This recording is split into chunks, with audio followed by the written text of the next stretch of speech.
Salut les matelots et bienvenue sur l'épisode 1 de la chaîne YouTube de Compagnie des Indes. Aujourd'hui, on va parler du pourcentage d'alcool dans les spiritueux. Vous êtes certainement déjà demandé ce que voulait dire la mention 40% d'alcool sur les étiquettes de vos spiritueux. Eh bien, en fait, c'est le taux d'alcool pur qui se trouve dans la bouteille. 40% de ce qu'il y a dans la bouteille, c'est de l'alcool pur, théoriquement de l'alcool à 100 degrés, même si on ne peut pas arriver à distiller de l'alcool à 100 degrés, c'est maximum 97-98% d'alcool.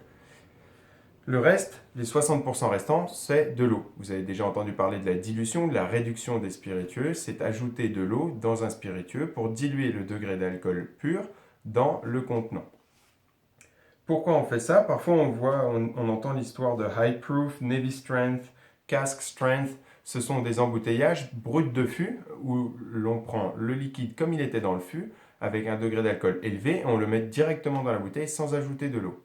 Faire ça, c'est bien parce que ça crée des spiritueux très puissants. Pourquoi? Parce que l'alcool est un fixateur d'arômes. Comme un parfum, les molécules d'alcool vont fixer les arômes sur votre peau et elles vont aussi fonctionner de la même manière dans votre bouche. Plus il y a d'alcool dans le spiritueux, plus la longueur en bouche est impressionnante. Plein d'arômes qui vont être fixés grâce à l'alcool.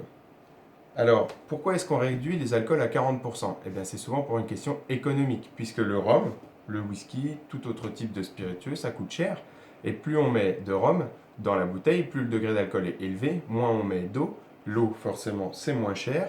Alors, on réduit souvent les produits à 40% d'alcool, de manière à faire comme les multinationales, comme toutes les grandes sociétés productrices d'alcool, pour produire des spiritueux moins chers, mais pas forcément plus aromatiques. Nous, chez Compagnie des Indes, on a certains rhums à 40 degrés, à 43, certains à 57 degrés, comme le Navy Strength, mais on fait aussi des Cask Strength ou des High Proof, des rhums à fort degré d'alcool, qui vous permettent d'avoir un rendu en bouche puissant et aromatique. Voilà, c'était tout pour l'épisode 1 de la chaîne YouTube Compagnie des Indes.